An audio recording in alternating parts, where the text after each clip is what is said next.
Space में हम इस धरती तक सीमित नहीं है। हम वो पहली संस्कृति हैं जिसने तारों की भाषा दुनिया को सिखाई, जिसने नक्षत्रों को संज्ञा दी, जिसने आकाश से गंगा निकाली और जिसने सागर पर सेतु बनाया। मैं तो यह भी पूछना चाहता हूं मेरे भाई, जिन लोगों को लगता हो कि यह कल्पना है, वैसे तो वो आपके अज्ञान के कारण कल्पना लगती, जैसे बहुत सी चीजें विज्ञान की आज से 100-150 साल पहले कल्पना लगती थी, पर उनसे पूछ लो कि भाई ऐसी कल्पना भी तुम क्यों नहीं कर पाए? उसके लिए भी तो इतनी विराट दृष्टि चाहिए कि आप आकाश गंगा तक सोच सकें। तो इससे आप समझिए कि स्पेस में हमारा विस्तार कहां तक था। अब टाइम पे आइए, अभी 2 महीने पहले हम लोगों ने अपना नववर्ष मनाया, तो अभी क्या चल रहा है? ईस्वी संवत 2021। तो किसी का 2021 चल रहा है, किसी का 1400 से चल रहा है।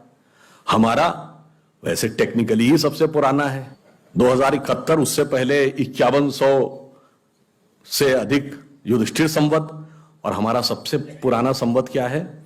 ब्रह्म संवत, जो 1,97,40,40,28,000 कुछ 100, मुझे एग्जैक्ट फिगर नहीं याद है, वहां तक 1.97 बिलियन ईयर्स।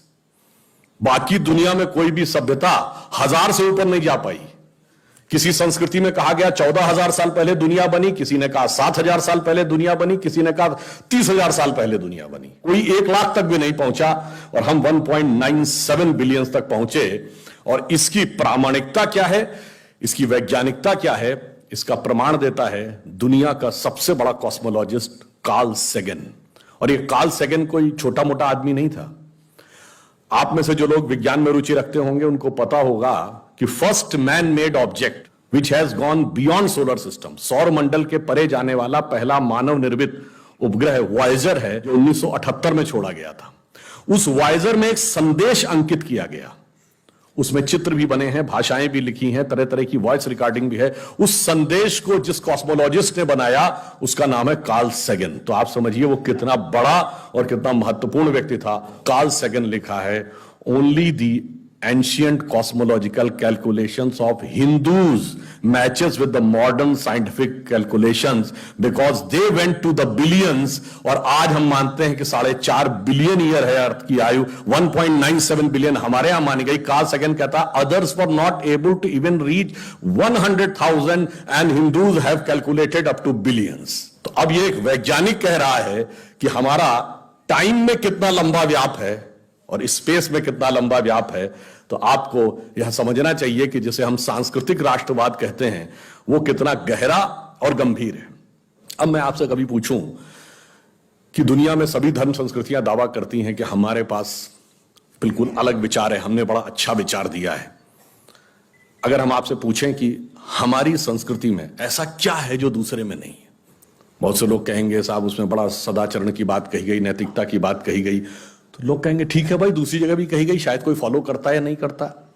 पर मैं अगर आपसे पूछूं कि वो चीज बताइए जो हमारे यहां लिखी और दूसरी जगह लिखी ही नहीं, वो क्या है? आप सबने नाम सुना होगा, वैदिक मैथमेटिक्स।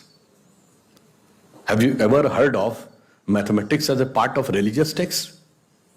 ये सिर्फ हमारे यहां। गणित धार्मिक पुस्तक का हिस्सा है। Ayurveda medical science, it is globally accepted as a structured medical science, by name itself is a part of Vedas। Medical science धर्म ग्रंथ का हिस्सा हो, गणित धर्म ग्रंथ का हिस्सा हो, ये दुनिया में कहीं नहीं। बाकी जगह विज्ञान और गणित का धर्म से संघर्ष है, हमारे यहां वो धर्म ग्रंथ से उद्भूत हो रहे हैं। ये फंडामेंटल डिफरेंस है हमारे और उनके बीच में। और इतना ही नहीं, मैं कभी आपसे, आप लोगों ने ध्यान दिया हो अगर गणित की जो खोज है, वैसे तो बहुत सारी चीजें थी जो अंग्रेजों के आने के बाद छुपा दी गई, क्वाड्रेटिक इक्वेशन हो, अलजेब्रा हो, ट्रिग्नोमेट्री हो, ये सारी चीजें। मगर एक ऐसी चीज है जो कमोबेश सभी लोग मानते हैं, चलो ये तो मान ही लेते हैं कि भारत ने दिया। वो क्या था? शून्य। अब कहा जाता शून्य किसने दिया? आर्यभट्ट ने खोजा। अरे भाई आर्यभट्ट ने खोजा नहीं, आर्यभट्ट की किताब में पहली बार तुमको लिखा हुआ मिला। अगर आर्यभट्ट ने शून्य खोजा तो बौद्ध मत में शून्यवाद का सिद्धांत कहां से आया? वो तो आर्यभट्ट से पहले के थे। और ये बताइए कौरवों की 18 अक्षौणी सेना से लेके भगवान राम की जन्म कुंडली बन रही थी, वो बगैर शून्य के बन रही थी। वास्तविकता यह है कि शून्य वेदों से निकला और वो इस बात को स्वीकार करने को तैयार नहीं होते थे कि धर्म ग्रंथ से निकलता है, इसलिए उनको छटपटाहट थी, इसलिए वो कहने का प्रयास करते हैं किसी और ने निकाला था। और समस्या क्या है, हमारे यहां तो भगवान राम की जो कुंडली निकली है वो जब नासा के प्लैनेटोरियम सॉफ्टवेयर में डाली गई तो 7114 समथिंग बीसी की डेट निकल आई। अब बताइए, वैसे तो मैं नहीं मानता कि वो डेट सही है, उसको उसके अंदर नक्षत्रों का कैलकुलेशन किया जाए तो बहुत पीछे आएगा, परंतु बताइए उन लोगों ने हमको समझा दिया कि हम अवैज्ञानिक हैं और हम अंधविश्वासी हैं, जिनमें किसी एक के यहां लिखा है कि धरती चपटी है और एक के में लिखा धरती के चारों तरफ सूरज घूमता है। और ऐसे महान ज्ञानदेव पाड़े लोगों ने हम लोगों को समझा दिया कि हम अनसाइंटिफिक थे और धरती को चपटी और धरती को इस सौरमंडल का केंद्र कहने वाले लोग वैज्ञानिक थे। आज भी जब सूर्य ग्रहण या चंद्र ग्रहण होता है, आप नासा की ऑब्जर्वेटरी बताती है ना, 1950 से पहले नासा नहीं था। आप जाके पूछिए, गांव में कोने में बैठे हुए किसी पंडित से कहिए, पंडित जी पंचांग में देख के बताओ सूर्य ग्रहण कब है, और जो वो हमारा पंचांग बताता है और जो नासा की ऑब्जर्वेटरी बताती है, कभी उसमें दिन तो छोड़िए घंटे और मिनट का भी अंतर देखा है? हमारा तो कैलकुलेशन 5500 साल से एज इट इज चला रहा है, और उसके बाद उन्होंने हमें बताया कि हम अवैज्ञानिक हैं। आज भी आप बताइए, उत्तर भारत में उतना नहीं दिखता, दक्षिण भारत के मंदिरों में जाइए, नवग्रह बने हैं तो सूर्य केंद्र में है कि धरती केंद्र में है? सूर्य के 7 किरणें होती हैं, 7 घोड़े सूर्य के बने कि नहीं मंदिरों में? अब बताइए, ऐसा हमारे दिमागों में भर दिया जाता है। हम सब ने हम लोगों ने भी विज्ञान में पढ़ा कि सबसे पहले 9 ग्रहों की खोज किसने की? केपलर ने। Kepler's law of planetary motion. हम सब ने, जिसने फिजिक्स पढ़ी होगी 10वीं 11वीं 12वीं में, कभी न कभी Kepler's law of planetary motion पढ़े होंगे कि केपलर ने सबसे पहले बताया कि 9 ग्रह होते हैं। अब ये बताइए, इधर जब हम पूजा करते हैं तो पंडित जी हाथ में जल ले क्या बोलते हैं? ब्रह्मा मुरारी त्रिपुरांतकारी भानु शशि भूमि सुतो बुधश्च और गुरुश्च शुक्र शनि राहु केतु सर्वे ग्रहा शांति करो भवन्तु। अब ये 9 ग्रहों के नाम केपलर बताए थे कि पंडित जी बताए हैं, और हजारों साल से बता रहे हैं। और उसमें मजे की बात यह है कि मंगल के लिए भूमि सुत यानी भूमि का बेटा, धरती का बेटा शब्द है। या अब जाके साइंस ने यह कन्फर्म किया है कुछ समय पहले कि एक थ्योरी है कि कभी एक जमाने में बहुत बड़ा एस्टेरॉयड टकराया था कि धरती से, और धरती का एक टुकड़ा अलग हो गया था, वही टुकड़ा बाद में मंगल बन गया। और भूमि सुत हमारे यहां लिखा हुआ, मंगल के पर्यायवाची में भूमि नंदन भूमि सुत जैसे शब्द हैं। अब आप देखिए क्या वैज्ञानिकता है और कैसे उसको इसमें सम्मिलित किया गया। मैंने क्यों बताया, हमारे यहां विज्ञान और धर्म इस कदर एक मत है कि ये उनकी बुद्धि परप्लेक्स हो जाती है कि कैसे हो सकता है। अब मैं शून्य पे आता हूं, हमने शून्य खोजा, मगर महत्वपूर्ण बात है हमने शून्य क्यों खोजा, हम शून्य खोजने में सफल क्यों हुए और वो क्यों नहीं सफल हो पाए। बड़ी बड़ी दुनिया की civilization, Chinese civilization, Mesopotamian, Babylonian, Egypt की सिविलाइजेशन, ग्रीस की civilization, Roman empire, Turkish empire, Inca, Maya, Aztec, कोई जीरो नहीं खोज पाया। उसका कारण यह है कि जो भी विज्ञान के विद्यार्थी हैं वो शून्य का महत्व समझते हैं। किसी संख्या को आप जितने से डिवाइड करते हैं, x डिवाइडेड बाई n, उसका रिजल्टेंट होता है। जैसे आप n की वैल्यू कम करते चले जाते हैं, रिजल्टेंट बढ़ता जाता है। यानी किसी संख्या को x बटे 20 से x बटे 10 का मान ज्यादा होगा, x बटे 5 उससे ज्यादा होगा, x बटे 4, 3, 2, और जब x डिवाइडेड बाई 1 होगा तो क्या होगा? x हो जाएगा। इसका मीनिंग जानते क्या है? अब मैं आपको बताता हूं ये किस ढंग से हमारे व्यवहारिक जीवन और चेतना का हिस्सा था। आप लोग कभी ये सोचिए कि आपको जीवन में क्या अच्छा लगता है और अच्छा लगना क्या है। मैं बिल्कुल साइंटिफिक एक्सप्लेनेशन की बात कर रहा हूं।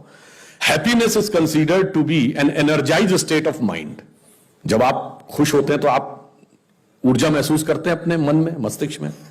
अब आपने माना मुझे अमुक गाड़ी से घूमना अच्छा लगता है, अमुक कपड़ा पहनना अच्छा लगता है, अमुक चीज खाना अच्छा लगता है, फला मोबाइल मिल जाए अच्छा, फला जगह घूमने को मिल जाए, से 20 थिंग्स। तो your energised state of mind is associated with 20 things. वो इंटेंगल्ड हो गई है 20 जगह। अब आप अपने मन में सुख के लिए उन 20 वस्तुओं पे आश्रित हैं, तो x डिवाइडेड बाई 20 है। अब मान लीजिए आपने आत्म संयम किया और 5 चीजों से अपना मन हटा लिया, तो x डिवाइडेड बाई 15 हो गया, नेट रिजल्टेंट बढ़ गया। क्यों? वो ऊर्जा जो उन 5 पदार्थों के साथ संलिप्त थी वो आपने बचा ली, तो वो आपके अंदर रह गई, तो by law of conservation of energy आपका एनर्जी लेवल बढ़ गया। जब आप x/10 पे आ गए, एनर्जी लेवल और बढ़ गया, और संयम किया 5 चीजों पे आ गए, एनर्जी लेवल और बढ़ गया। अब इसके आगे की यात्रा जो 5 चीजें हैं, उसके आगे की यात्रा x/5 के ऊपर की यात्रा थोड़ी कठिन चुनौतीपूर्ण है। ये सिर्फ सन्यासी कर पाते हैं। 5 चीजें क्या हैं? भोजन, वस्त्र, आवास, श्वास और ईगो, अस्तित्व। तो सबसे पहले क्या छोड़ते हैं? आवास। कहते हैं ना कि करतुल भिक्षा तरतुल वास। अब सन्यासी का कोई घर नहीं होता, तो x/4 हो गया, independent of house, no need. फिर क्या आता है? वस्त्र छोड़ते हैं, नागा साधु या दिगंबर जैन। अब चेतना उस अवस्था तक पहुंच गई जहां दिशा ही आपको अपना वस्त्र नजर आने लगती है, x/3 हो गया। अब भोजन, अब कॉन्शियसनेस उस लेवल पे पहुंचती है जहां पर उसको ऊर्जा लेने के लिए पदार्थ की जरूरत नहीं है, वो सीधे कॉस्मिक एंगल से एनर्जी ले सकती है। जैसे आपने सुना होगा, बहुत से ऐसे महात्मा होते हैं महीनों महीनों तक नहीं खाते। वो एक स्टेज आती है जब आप उस अवस्था में पहुंच जाते हैं कि आप सीधे कॉस्मिक एनर्जी को ग्रहण करने की स्थिति में आ जाते हैं, आपको मटेरियल एनर्जी की जरूरत नहीं। तो x/2 हो गया। अब है श्वास एंड योर एग्जिस्टेंस। जब तक मेरी सांस चल रही है तब तक मैं हूं, पर जिस क्षण आप श्वास को भी नियंत्रण करने की क्षमता प्राप्त कर लेते हैं, your consciousness become independent of your breathing. मैं चाहूंगा तो मेरी सांस चलेगी, जब नहीं चाहूंगा तो सांस नहीं चलेगी, फिर चाहूंगा तो सांस चलने लगेगी। यह अवस्था होती है समाधि की अवस्था। तो आप x/1, तो x/1 is equal to x। अब आपने आत्म स्वरूप का साक्षात्कार कर लिया, परंतु एक चीज रह गई, मेरा एग्जिस्टेंस, मैं एक एंटिटी हूं, मैं एक व्यक्ति हूं, मैं एक पुरुष हूं, मेरा नाम है, वो तो है ना। जिस क्षण आप अपने कॉन्शियसनेस को अपने एग्जिस्टेंस से इंडिपेंडेंट कर लेते हैं, तो n की वैल्यू क्या हो गई? 0। तो x/0 is equal to infinity. तो अनंत की यात्रा शून्य से होकर जाती है, और हम अनंत खोज रहे थे, इसलिए हम शून्य को खोजने में सफल हुए। यह मूल कारण है कि हम भारतीय शून्य को क्यों खोज पाए।